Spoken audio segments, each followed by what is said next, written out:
Нийслэлийн иргэдийн төлөөлөгчдийн хурлын дараа Эренцэн давгийн давг. Энэ одоо төлөвлөд байгаа 6-7 төрлийн концепцтэйгээ яаж уялдуулж байгаа юм бол Улаанбаатар хотыг хэрэглэгч эдийн засгтай юм хот болсон л гэдэг байгаа. Бид үйлдвэрлэгч эдийн засгийг дэмжсэн, хувийн хвшлийг дэмжсэн, тэднийг Улаанбаатар хотын ажил амьдрал руу илүү гүнзгий оруулсан ямар стратеги 2040-д хаана яаж тусгагдах юм болоо. Энийг нэг ойлгомжтой хэлээж өгөөч гэж ингэж хэлмээр байна.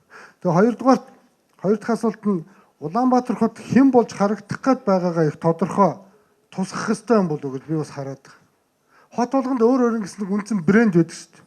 Шинэ Хонконг бол олон улсын санхүүгийн төвөөр ялгардаг. Сингапур бол бизнес логистикийн гол төв хот болж ингэж харагдаж олон улсад харагддаг. Сөүл бол одоо өндөр технологиг хөгжүүлсэн. Дээрээс нь чөлөөтсөөр өөрийгөө тодтогсон ийм хот. Улаанбаатар хот 2040 он хүртэл өөрийгөө хэн болж яаж тодтогч харуулах юм. Тэр нь энэ концепц дотор яаж сууж байгаа гэдгийг та нар маань яаж төсөөлсөн юм бол. Хоёр дахь асуулт. За гурав дахь нь нэг улс нэг зам гэдэг энэ гурван улс их олон улсын л да. Ер нь бол олон улсын эдийн засгийн коридор хөгжлийн товын бодлого явж байгаа. Монгол улс энэ бүс нутагт ямар нэгэн байдлаар газар зүйн байрлалын хувьд хамрагдж байгаа юу үгүй юу?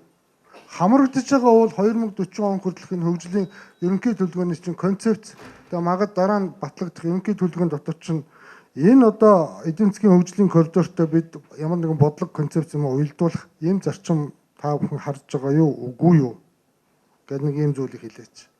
За эцэст нь шинэ дагуул хотын суурьшлийн бүсийг та нар маань газар зүй эдийн засгийн талаас нь жоохон тодорхой тайлбарлаач. Дагуул хотуудад буюу хаяа хот дэд төв нийлээд 16 байна. Тэнд 600 мянган хүн суурьшуулна гэдэг.